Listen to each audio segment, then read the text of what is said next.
tugeze mu mwanya mwiza w'amakuru mu Kirundi ndabahaye ikaze mwebwe mwese muriko murakurikirana imbonesha kuri ya BTV Burundi. Ano makuru twabatororokanije uno musi agizwe n'ingingo nkuru zikwirikira. Ingingo iherutse gufatwa n'ubushikiranganje bujejwe indero ivuga yuko impapuro z'umusindo zizotangwa rimwe gusa ntiyakiriwe neza n'abatandukanye. Nayo abarovyi bo mu kiyaga Tanganyika bamenyesha ko bamaze igihe bataronka amafi kubera ko amazi y'ico kiyaga ariko araduga. Ndabaye ikaze rero mu kanya nido ryano makuru.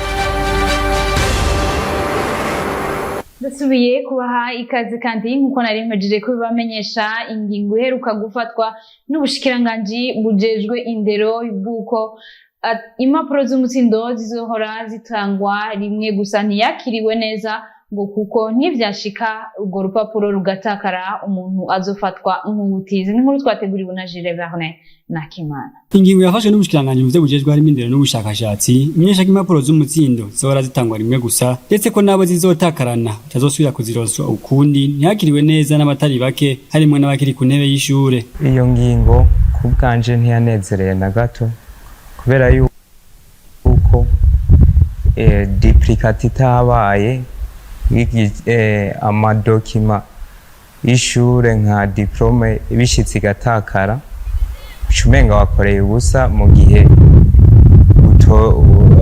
atoba duplicate y'izo diplome.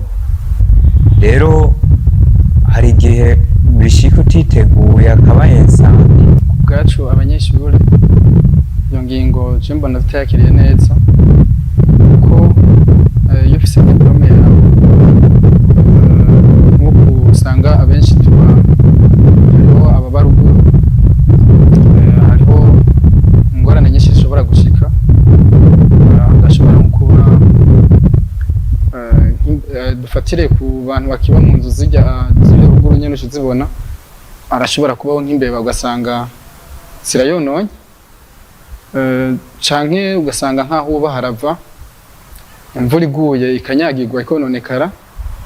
Nkaho rero mu gihe iyo ngingo yo kurondera duplicate ya diplome atayikiri kirakora, numva ko ubuzima bw'umunyeshure bw'uwo wese yaciye ku ishure bwononekaye. Abanyeshure basaba ko iyo ngingo yosubirwamo kuko itazorohereza abanyagihugu. Nk'ico twosaba yuko nk'iyo ngingo yogaruka ikaguma kugira ngo tuze gutakaza ubuzima bwacu bwa kazoza. Ico dusaba nuko iyo ngingo boraba bakayisubiramo neza atagaruka mbi yoheva ngo ituzanire kubera ubuze ntuze duplicata iyo diplome uba warakoreye kandi uba ufitiye ubumenyi vyoheza natwe ikatugirira ingaruka mbi. Nta kazi uheza ngo uronke kandi atacanditse. Vyeruka mu gihe leta y'u Burundi vyihangiro ryo gukoresha ubuhinga bugezweho cyo bita numérisation mu rurimi rw'igifaransa mu gisata byose bigize ubuzima bw'igihugu. Tubandanya mu gisata c'indero nyene ugigwa muri kaminuza y'u Burundi wo kwakira abanyeshure bashasha baba baje muri iyo kaminuza ngo ni mwiza iyo ukozwe mu buryo bwiza. N'inkuru ya VC Munyaneza. Kwakira mu buzima bushasha bwa kaminuza y'u Burundi, kwigisha imico myiza ni zimwe mu ntumbero zatumye hashigwaho imigigwa yo kwakira abanyeshure bashasha muri kaminuza y'u Burundi, bivugwa no userukira abanyeshure muri kaminuza y'u Burundi Simo Bazirutwabo. Imigigwa yari isanzwe ihari mu gihe cyo kwakira abanyeshure bashasha, yari ihari kumvo zo kumenyereza canke se zo kwereka abanyeshure bashasha baje kwiga ukungene kaminuza yubatswe, ko ari kubereka muri bake ikibanza binjiyemwo ukungene kimeze n'ibihagize. Iyo migigwa iri n'akamaro kanini nk'uko bimenyeshwa n'umwe mu banyeshure biga muri iyo kaminuza. Tandukanye cyane n'utarose amahirwe kubera ko uwo yabigiriwe biramworohera kumenyera cyane ubuzima bwa kaminuza, kuko usanga ari ubuzima bukoroshe, usanga ari ubuzima busaba kuruha bitandukanye n'ibyo baba bahora mu buzima kandi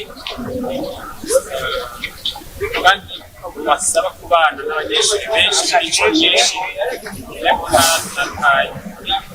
Biramufasha rero umunyeshuri kumenyera kubana n'abo banyeshuri mu mico yabo itandukanye, agatima k'ubukoko umuntu kenshi usanga akurana cyangwa avana iyo yavuye akamuheramo, akagira esprit social, ushobora kubana neza na bagenzi be. Ikigira kabiri, birasaba kumenyera ingene yigenza rapport aux autorités, abayobozi kaminuza, aba mu byigwa canke z'uburaro, akamenyera vyitwara, akamenya n'amategeko agenga kaminuza, agenga abanyeshuri, akamenya ingene yigenza. Kandi hoho utabikorewe nk'ivyo, umunsi mikoka aho amategeko usanga yo gufata asanga ubirukana canke bagizingura. Tubibutse ko iyo migigwa itagikorwa nk'uko yakorwa mu myaka yaheze. Inyuma yaho itegeko ry'ubushikiranganji bw'indero ryo guhagarika iyo migigwa yakorwa mu buryo buhohotera abayikoregwa. Abakora umwuga wo kuroba bamaze iminsi bataronka umwimbu ukwiye biturutse kw'iduga ry'amazi y'ikiyaga Tanganyika. Alain Lohisi Ndongozi. Iduga ry'amazi y'ikiyaga Tanganyika rimaze igihe ryabaye ndanse, ntiribangamiye ubuzima bw'abenegihugu baba mu bice ayo mazi yateye gusa, ariko n'abarundi bose muri rusangi barashikirwa, na cane cane abakunzi b'imboga zirobwa mu kiyaga Tanganyika. Iyo ayo mazi abaye menshi, izo mboga ntizisubira kuboneka nk'uko vyahora. Ivyo bishikirizwa n'umwe mu barovyi asanzwe akorera uwo mwuga mu kiyaga Tanganyika. Imboga uwo mu bisanzwe bari mu kiyaga hejuru, kubera ari mu bihe vy'imvura vy'imiyaga ashobora kuroba neza. Amazi abaye menshi, imboga ntiziheza ngo zipfe neza kubera aba ari menshi. N'ibi bihe bikomeza, uruzi rukomeza rugwira, imboga nayo ntiheza ngo yegere ino. Ubu kubera ari mu bihe nyine vy'imiyaga, hari igihe abarovyi nyine bagira agisita nyine bakagwa mu mazi, igihe nyine bashika ari bazima. Uko bishikirizwa n'abandi barovyi, amazi azanana mu nzuzi ziswa mu kiyaga Tanganyika usanga agwiriyemwo ubucafu bwinshi, nayo aratuma imboga zihunga, gutyo abarovyi ntibashobore kuziroba neza. Ikindi gituma abo barovyi bataronka imboga zikwiye nuko benshi muri bo bakoresha ubwato bunywa igitoro, bigatuma iyo cabuze bidaheza ngo bikunde ko baja kuroba. Aho ni mu gihe imboga nyinshi zirobwa ahantu hatari hagufi, aho ubwato busanzwe budashobora gushika. Mumenya ko kuva kuwa 24 Ntwarante uyu mwaka ikiyaga Tanganyika kizoba cugawe ikiringo c'indwi imwe, kuko bisanzwe bitekanijwe ko abarovyi baroba ikiringo c'indwi zitatu, maze ikiyaga naco kigaheza kikukagwa ikiringo c'indwi imwe. Abanyagihugu bo mu gisagara ca Bujumbura barasaba ishirahamwe Regide zo gukora ibishoboka byose kugira ngo bashobore kuronka amazi. Ndabasabe tubakurikire. Amazi rimwe na rimwe akunda kubonekana mw'ijoro amasaha 2 saa 5 canke kanabura kamamisi nyene atayariho. Hari umuntu yaranje ngo baravuma nyene ku migezi isanzwe, ku migende nyene isanzwe icaba ari mu banya afise akayaguha ujya afise amatangi. Amazi ntibishobora kuyaronka cyane, hari igihe akatika umunsi wose ugahera, bikaba ngombwa ko tujya kuyarondera hanze. Amazi yashobora kugenda umunsi wose ugahera atamazi dufise ngaho. Umva yamaze kugenda tuca turondera ubundi buryo twiyungunganyamo tukaza tuyarondera mu yandi makati. Biradugora kubera gukoresha amazi, kumesura, guteka, ibyo byose ni intambamyi nziza kumva y'amazi. N'ingwara zose zirashobora kwaduka kubera kubura amazi. Iyo bisanzwe duherereye ino misi amazi si kirenga, nahabonetse aboneka nka rimwe akacaca nk'imisi 2 adasuye kuboneka. Hari ahantu usanga hari utunani turiba nyene dusanzwe, ariko ntitumenyeranye gose ko ntana yariho cyane gose. Tweca twigumye nyene nihanganuka tukagara nyene ko nyene ko nta nzi twegere haje bashobora kuyavoma. Mpamaze kubura amazi, gufungura cyo kumesura ugira iki nyene numva ubuzima buhagaze. Iyabuze yecha tujya kwiyaranja tuhiga hano muturiba nko mu migende nyene no umuntu shaga kuyora nyene kugira umuntu arabe ko ncakaraba irondera nkayo kumesura kugira isuku nyene ibintu bito bito. Hageze guhiga y'umwanya uri yaranje ugasaba nko bafise nk'amatangi usaba babijejwe bakaraba icyo kibazo bagikemura, amazi bagatanga amazi akwiye kugira abantu ntituze tureke kwidoga. Mu bisanzwe ibido yari 100 ariko kuca uyizana na 500 bikashirwa muri 600 francs. Amajana 600 tuyakura kure. Hari igihe tuja mu za Kinama, za mu Buterere, abataxi baragenda bakayigereza ngaha hafi, hanyuma hariho n'abayazana modoka. Twasaba Regide yuko yokora ibishoboka tukaza turaronka amazi kabisa, kuko biratugora kugira ngo turonke amazi. Cyo gusaba inyamba kubajejwe ibikenewe by'amazi bakora bakarakunwa dufasha mu nyene amazi akaboneka.